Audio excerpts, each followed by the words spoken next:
उसी समय भक्तों एकदम विश्वामित्र समझा करके महाराज हरिश्चंद्र से बोले, हे राजा हरिश्चंद्र, अरे अभी काशी नगरी यहां से काफी दूर है, पता नहीं धीरे धीरे चलोगे तो कितनी देर में पहुंच पाओगे।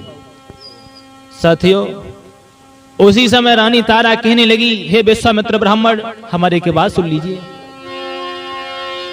अरे तेरी काशी कितनी दूरी, ब्राह्मण चलत चलत में हारी।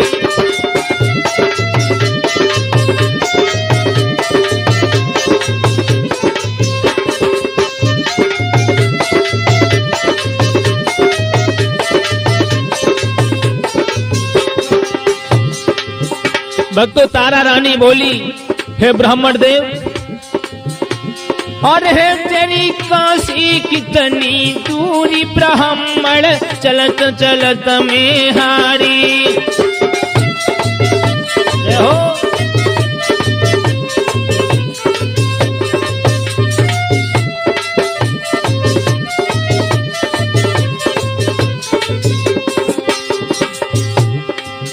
मैं चलत चलत अरे हारी, मैं गरीब नीरे बेचारी रे में।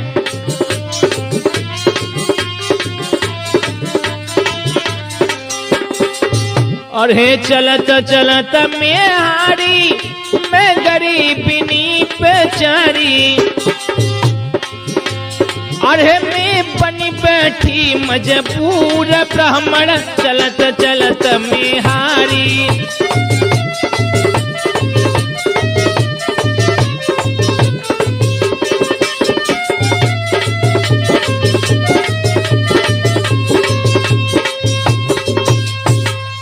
साथियों विश्वामित्र से तारा रानी कहने लगी है, महाराज बता दिए तुम्हारी काशी नगरी है भला यहाँ से कितनी दूर है, कितना समय लग जाएगा। उसी समय विश्वामित्र कहने लगे, हरिश्चंद्र, अरे तुम्हारी रानी तारा यहीं पर हार गई, लेकिन हमारी कोई दाव नहीं है, कोई धौंस नहीं है, भला तुम्हें हमें दान देना नहीं है तो तुम तीनों प्राणी यहीं से वापस चले जाओ। और विश्वामित्र क्या बोले, हे राजा हरिश्चंद्र, हमें एक बात ही बता दीजिए, अरे तुम तीनों प्राणियों में से कोई भी इंसान अगर प्यासा हो तो बता दीजिए, हमारे इस कमंडल में जल रखा है, क्यों प्यास के कारण अगर तुम तीनों प्राणियों में से एक भी मर गया तो हमको हत्या लग जाएगी, हम समाज में मुंह दिखाने लायक भी नहीं रहेंगे।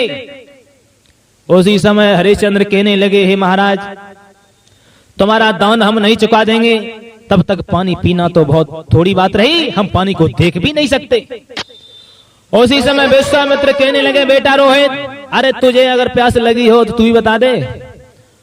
भक्तजनों उसी समय रोहित क्या बोला,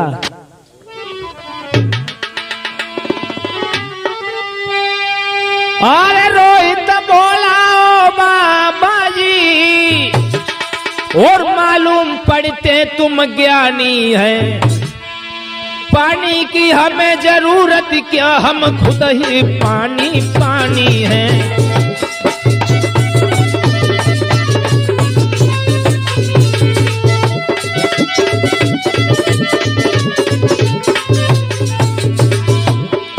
रोहित कहने लगा, हे बाबा जी, अरे तुम अज्ञानता में बैठे हुए हो, पानी पीने की तो बहुत बड़ी बात रही, हम पानी देख भी नहीं सकते।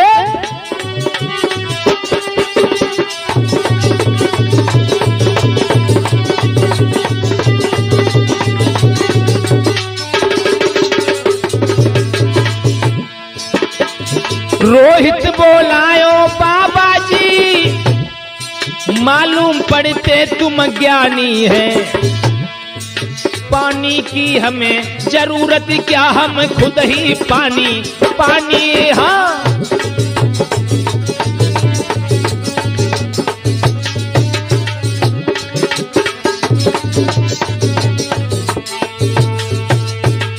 रोहित कहने लगा, विश्वामित्र ब्राह्मण, अरे तुम पानी पीने की बात करते हो, हमारा राज्य जहां तक रहेगा हम तुम्हारा कर्ज नहीं चुका देंगे, तब तक पानी पीना तो बहुत थोड़ी बात रही, पानी को देखे भी नहीं सकते। उसी समय विश्वामित्र कहने लगे, चले आओ, पानी नहीं पियोगे तो हमें कोई जरूरत नहीं है। उसी समय बंधु धीरे धीरे तीनों प्राणी आज काशी के नजदीक पहुंच गए। विश्वामित्र ने जाकर के काशी नगरिया के नजदीक आवाज लगा दी, कहने लगे, काशी के लोगों, हम 3 प्राणियों को बेचने के लिए यहाँ पर लाए हैं। स्त्री है, पुरुष है, एक छोटा सा नादान बालक है। जिस किसी को जैसी आवश्यकता हो वो हमारे पास में आ जाए, तीनों प्राणियों में से एक एक करके सभी को खरीद लीजिए। आज बंधु, जैसे ही काशी के लोगों ने विश्वामित्र ब्राह्मण की आवाज को सुना है, उसी समय भाग भाग करके तीनों प्राणियों को और आकर के सभी काशी के लोग टकटकी लगा करके देखने लगे, सोचने लगे, आपस में बातचीत करने लगे। पता नहीं बेचारों पर कौन सी आपत्ति पड़ गई। राजा रानी राजकुमार मालूम तो पड़ते हैं, लेकिन पता नहीं यहाँ पर क्यों बिकने के लिए आए हैं। उसी समय भक्तजनों, एक कालू नाम का मेहतर आ गया। मेहतर कहने लगा विश्वामित्र ब्राह्मण से समझा करके, हे ब्राह्मण देव, ये बता दीजिए तुम्हारा ये जवान है, इस जवान की क्या कीमत है। विश्वामित्र कहने लगे, हे कालू, ये जो हमारे पास जवान खड़ा है, इस जवान की 20 भार सोना कीमत है। उसी समय तारा रानी चिल्ला करके कहने लगी, पतिदेव पहले तुम मत बिक जाइए, अरे पहले हमें बेच दीजिए। पहले तुम बिक जाओगे तो हमारे ऊपर तुम्हारा अधिकार नहीं रहेगा। उसी समय भक्तों, आज तब तक एक काशी की वैश्या आ गई। वैश्या कहने लगी विश्वामित्र ब्राह्मण को समझा करके, ब्राह्मण देव, इस जो स्त्री खड़ी हुई है, स्त्री की क्या कीमत है। तब तक एक काशी की ब्राह्मणी खड़ी हुई थी। ब्राह्मणी सोचने लगी, भला ये रानी मालूम होती है, इस स्त्री का मैं धर्म नष्ट नहीं होने दूंगी।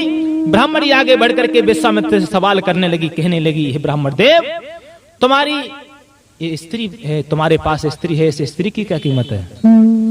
विश्वामित्र कहने लगे, ब्राह्मणी बहन, हमारे पास जो स्त्री बैठी हुई है, इस स्त्री की 20 भार सोना कीमत है। उसी समय एकदम 20 भार सोना लिया, विश्वामित्र ब्राह्मण के हाथ में दे दिया। भक्तों, 20 भार सोने में कालू नाम के मेहतर ने महाराज हरिश्चंद्र को खरीद लिया। उसी समय चिल्ला करके रोहित कहने लगा, मां, पिताजी उधर को चल दिए, तुम इधर को चल दी, लेकिन मैं अकेला रह गया, मैं कहां चला जाऊं। उसी समय भक्तों, रानी तारा कहने लगी है, हे ब्राह्मण बहन, हे ब्राह्मणी बहन, तुमने जितनी कीमत में मुझे खरीदा है, उतनी ही कीमत में मेरा बेटा रोहित है, इसको भी खरीद लीजिए, ये भी तुम्हारी कुछ न कुछ ठहल अवश्य करता रहेगा। बंधुओं, आज 20 बार सोना लिया, उस ब्राह्मणी ने बेटा रोहित को भी खरीद लिया। जब महाराज हरिश्चंद्र ने 60 भार सोना अपने हाथ में बंधु लेकर के विश्वामित्र ब्राह्मण को दिया, हाथ जोड़ करके कहने लगे, हैं महाराज हरिश्चंद्र, हे ब्राह्मण देव, तुम्हारा 60 भार सोना मुझ पे कर्ज था, वो अपना कर्ज लीजिए, और मेरी हाथ जोड़ के तुमसे प्रार्थना है। तो महाराज हरिश्चंद्र क्या बोले।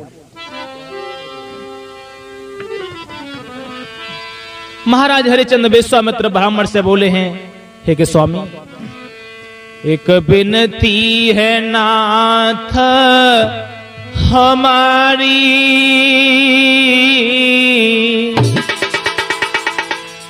बोले हैं महाराज, एक विनती है नाथ हमारी, जो आज्ञा होई तुम्हारी, एक विनती।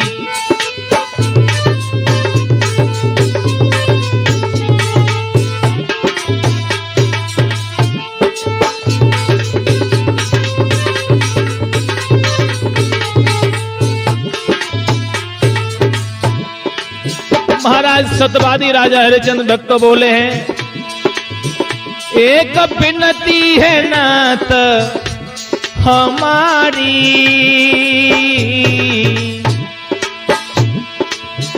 एक विनती है नाथ हमारी,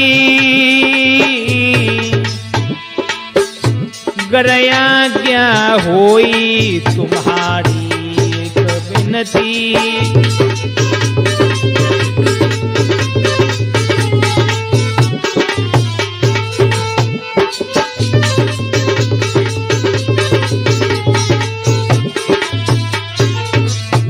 क्या बोले राजा,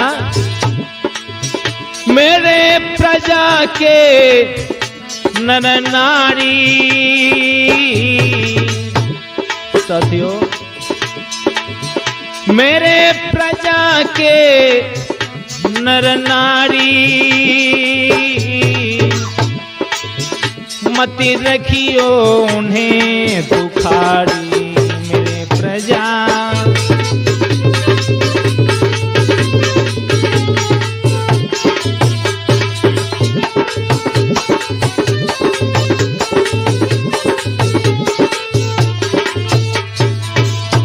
और क्या बोले हैं राजा,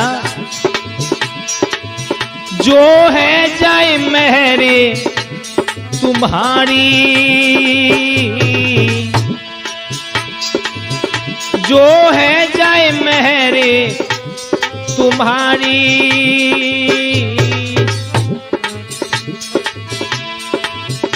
तो सदा रहूँगा भारी।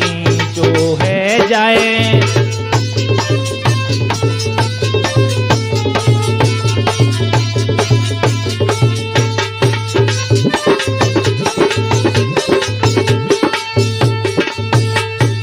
साथियों, आज महाराज हरिश्चंद्र विश्वामित्र ब्राह्मण से हाथ जोड़ के कहने लगे, बोले श्रीमान हाथ जोड़ के मेरी विनती है, प्रार्थना है, निवेदन है, हमारी प्रजा को तुम कभी दुख मत देना। मैंने अपनी प्रजा को पुत्र की भांति से पाला था, कभी भी प्रजा को मैंने दुख नाम की चीज नहीं आने दी। लेकिन भक्तों, आज महाराज हरिश्चंद्र अपनी आंखों में आंसू बहाने लगे, कहने लगे किसी ने अपने जीवन में अपनी रानी, अपने पुत्र को अपने हाथों से नहीं बेचा। एक मैं ही ऐसा भागा पैदा हो गया, अपनी मर्यादा को मेट रहा हूं भक्तों। तो आज महाराज हरिश्चंद्र दिल में क्या सोचने लगे हैं द्वेष, कि नर मरते मरते भी अपनी और नारी को नहीं बेचते। एक है से हम ही पापी जो पहले मर्यादा मिटते हैं।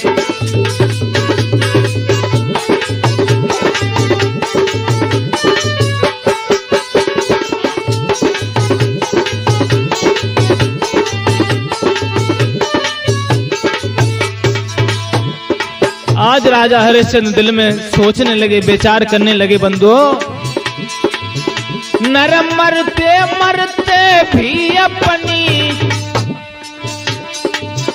नारी को नहीं बेचते। एक पहले हम ही पापी पहले मर्यादा मिटते।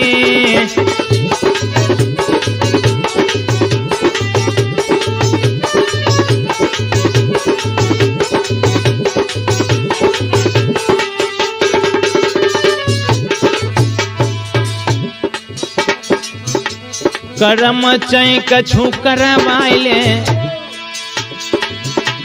कोरे करम चै कछु करवाइले, कछु करवाइले। होनी बड़ी है बलवाना,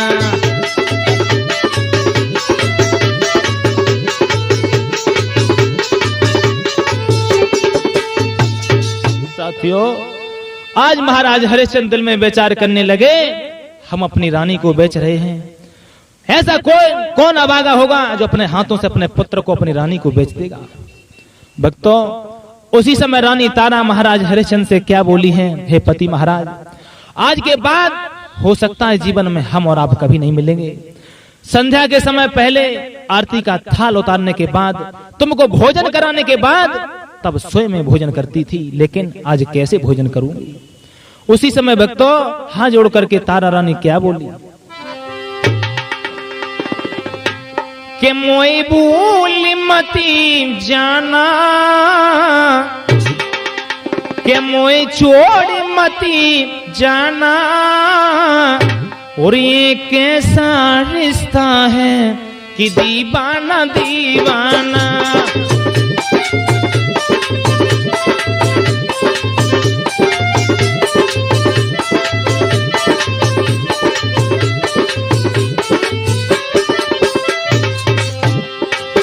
रानी तारा बोली, हे पिया, मुझे मेरे बेटा रोहित को कभी भूल मन जाना। मोई भूल मती जाना, मोए छोड़ मती जाना, ये कैसा रिश्ता है कि दीवाना दीवाना।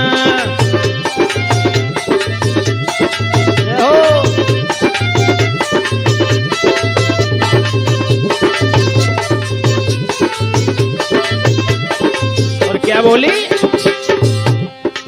ओ सैया मोए भूल न जाइयो,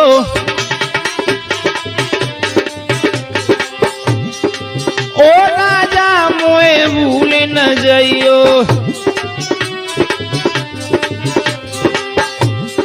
जा चुकिया को फिर मिल जाइयो, जाता सी को फिर मिल जाइयो,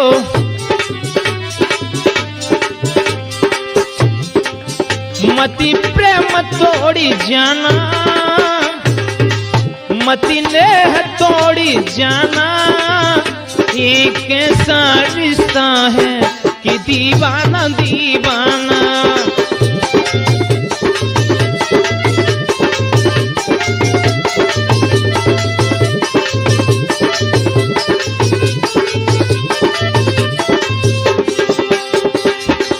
मोए भूल मती जाना, मोए छोड़ मती जाना, ये कैसा रिश्ता है कि दीवाना दीवाना।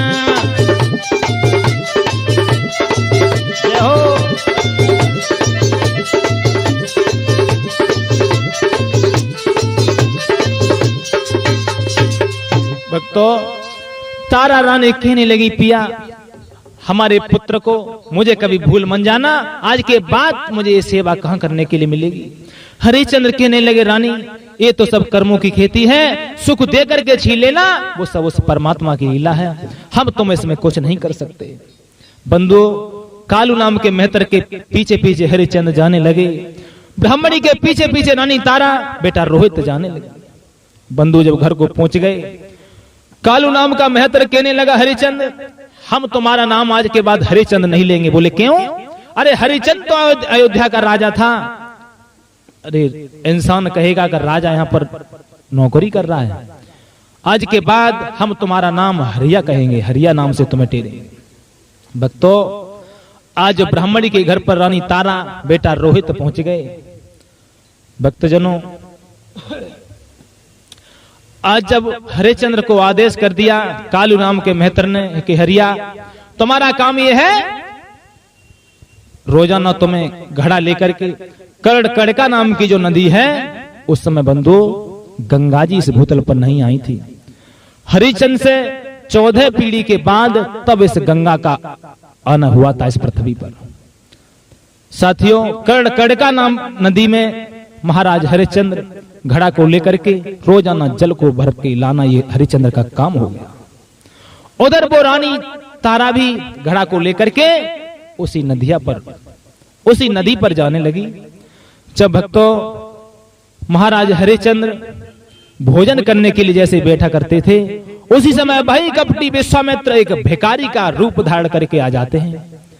महाराज हरिश्चंद्र जैसे ही भोजन खाने के लिए बैठते थे, उसी समय हम भूखे की आवाज करके वही विश्वामित्र आ गए। इस तरह से धीरे धीरे महाराज हरिश्चंद्र को भक्तों 36 दिन व्यतीत हो गए। बेचारे ने भोजन नहीं कर पाया, शरीर सूख करके कांटा हो गया, रास्ता चलने की भी ताकत नहीं रही। बंधुओं, घड़ा को लेकर के उधर महाराज हरिश्चंद्र कड़का नाम की नदी थी, उसके घाट पर पहुंच गए। बेचारे घड़ा को भर लिया, घड़ा उठाने की ताकत नहीं थी जो अपने सर तक घड़ा को रखते। उधर बंधु ताकत करने के बाद महाराज हरिश्चंद्र सर पर हाथ रख के जब उसी जगह पर बैठ गए, तो उसी घाट पर रानी तारा भी घड़ा को लेकर के आ गई। जैसे ही रानी तारा को महाराज हरिश्चंद्र ने देखा है तो बोली, पतिदेव तुम? महाराज हरिश्चंद्र ने देखा कि हाँ तारा रानी, मैं भी इसी घड़े पर आ गया। और घड़ा को उठा नहीं सके जब महाराज हरिश्चंद्र, उसी घाट पर दोनों जब बैठे हैं, तो बंधुओं महाराज हरिश्चंद्र कहने लगे, रानी तारा हमारा घड़ा अगर तुम उठवा दो तो मैं अपने सर पर रख करके अपने घर के लिए पहुंच जाऊं। तो रानी तारा भक्तों क्या बोली है? हे राजा, तुम्हारे घड़े से मैं अपने हाथ नहीं लगाऊंगी। क्यों? कि मेरा घड़ा एक ब्राह्मण का है, तुम्हारा घड़ा एक मेहतर का है, भला मेरा धर्म नष्ट हो जाएगा।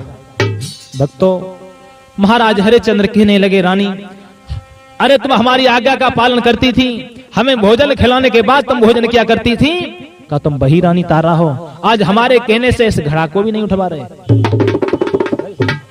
भक्तों, तो आज सत्यवादी राजा हरिश्चंद्र को रानी तारा उपाय बताने लगी कि गहरे में धंसी जाओ तो घड़ा उठ जाएगो, और तनिक सहारो पानी को लग जाएगो। भक्तों, तारा रानी कहने लगी, पति देव जल के अंदर तुम चले जाओ तो तुम्हारा घड़ा सहज उठ जाएगा। महाराज हरिश्चंद्र को भक्तों तारा रानी ने घड़ा नहीं उठवाया तो हरिश्चंद्र क्या बोले? ओ रानी उठा बाय दे, ओ तारा उठा बाय दे, गगरिया जल की भरी।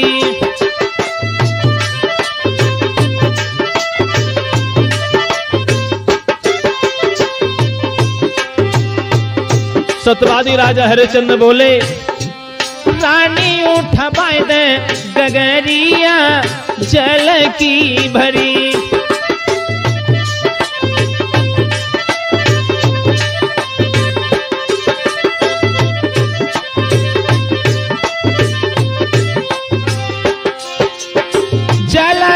भरी ओ मेरी जाला की भरी, ओ रानी ओ तारा ओ रनिया उठवाई दे, गगरिया मेरी जाला की भरी।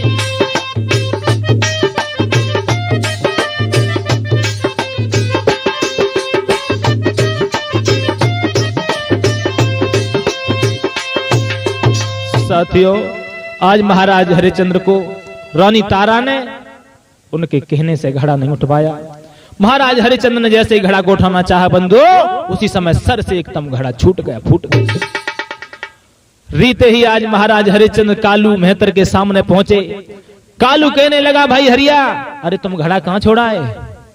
उसी समय बंधु हरिश्चंद्र कहने लगे, स्वामी मेरे शरीर में इतनी ताकत नहीं रही, इतनी शक्ति नहीं रही तुम अपने घड़ा को उठा सको।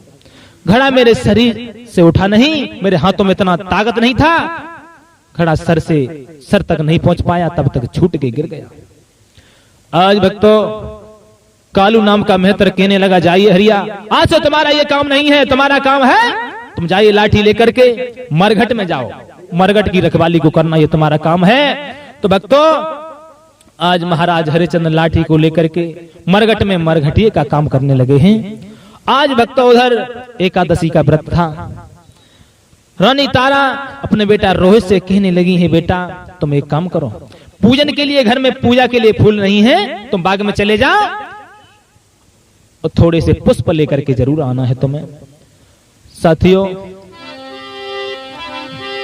कि मात की बातिन में आज बेटा रोहित छपरिया को हाथ में लेकर के बगिया में फूल लेने के लिए चलने लगा है। कि मात की बातिन में, कि डलिया तन में, कुमरन लीनी उठाए। मात की बातिन में, कि डलिया तन में, कुमरन लीनी उठाए।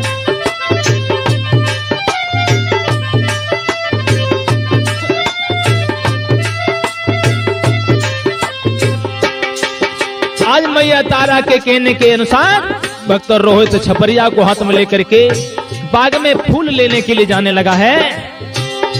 मौत की बातिन में मेरे यार की डलिया तन में, वो मौत की बातिन में कुमरन लीनी उठाए।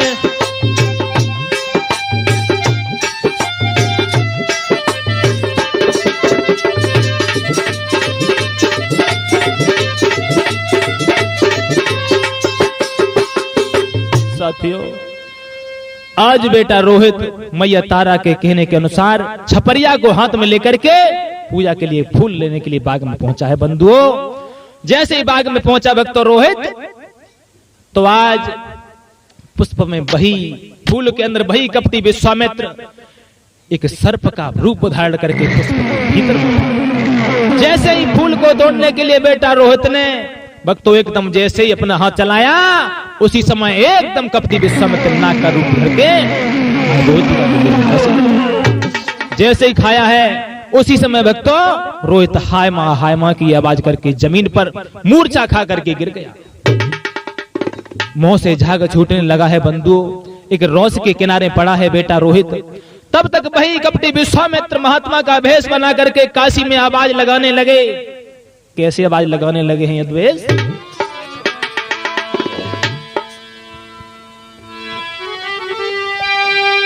कि काशी के लोगों बात सुनो और एक लाल बाग में आओ है, मैया मैया चिल्लाई रहो बैठल नागन खाओ है।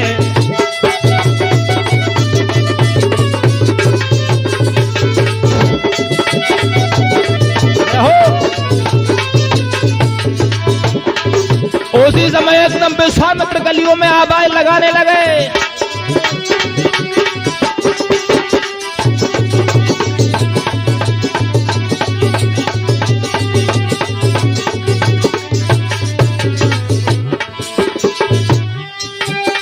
काशी के लोगों बात सुनो,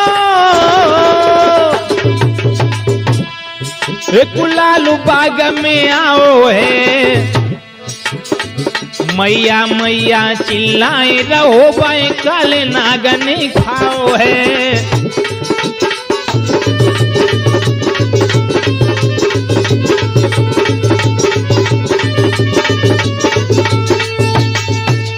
साथियों, आज वही विश्वामित्र नगरी में आवाज लगाने लगे, कहने लगे किसी का लाल बगिया में फूल लेने के लिए गया था, उसे एक नाग ने डस लिया। जैसे ही बंधुओं ये आवाज मैया तारा ने सुनी है, मैया तारा के कानों में आवाज पहुंची, उस समय भक्तों मैया तारा भोजन बना रही थी। एकदम चिल्ला करके कहने लगी, हे बहन ब्राह्मणी, भला मैंने ही अपना बेटा रोहित फूल लेने के लिए बाग में भेजा था, मैं जाकर के देख सकती हूँ। जैसे ही इतनी बात सुनी है ब्राह्मणी ने, उसी समय दांती को पीस के कहने लगी, बहन ब्राह्मणी कहने लगी, तारा अरे तेरी बुद्धि ठिकाने पे नहीं है, पूजा का समय है, भोजन नहीं बन पाया, भोग लगाने के लिए भोजन नहीं बन पाया, तब तक तू बाग में पहुंच जा। बंधु, कहां हजारों स्त्रियों पर एक साथ आदेश कर देने वाली रानी, कहां एक ब्राह्मणी के शिकंजे में फंसी हुई है। बंधु, अपने बेटा की लाश को भी नहीं देखने की हिम्मत पड़ी। उसी समय साथियों, भोजन बनाने के बाद हाथ जोड़ करके कहने लगी, बहन ब्राह्मणी, क्या अभी जाकर के अपने पुत्र को देखा हूं, भोजन तो मैंने बना दिए, तुरंत देख करके अभी वापस आ रही हूं। उसी समय बंधुओं, आज जैसे ही रानी तारा बाग में जैसे ही पहुंची है, तो बेटा रोहित की लाश पड़ी हुई थी, मुंह से झाग छूट रहा था, हाय मां की आवाज लगा रहा था। बंधुओं, उसी समय मैया तारा ने बेटा रोहित की लाश को गोद में रख लिया, रोने लगी। कैसे रोने लगी बंधुओं? अरे बागनु बिलकी रही। साथियों, तारा रानी आंखों से आंसू बहा करके रोने लगी है बंधुओं, के बागनु बिलकी रही, करी करी ख्याल कुमार की मैया बागनु।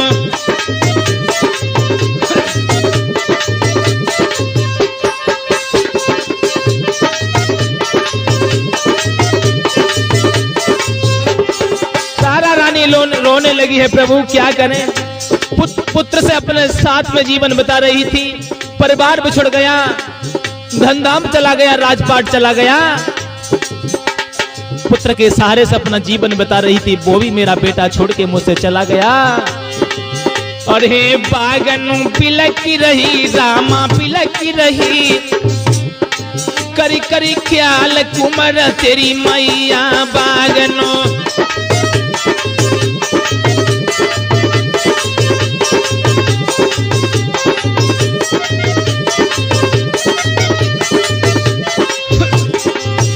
और कैसे रो रही है भक्तों। अरे ओ बेटा मोई बोल सुनाई दे, ओ बेटा, अरे ओ बेटा निक बोल सुनाई दे।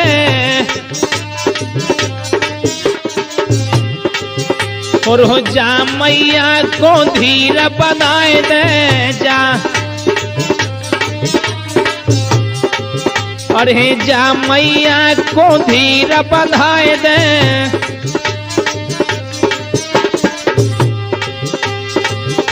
पछाड़ी खाई रही रामा खाई रही।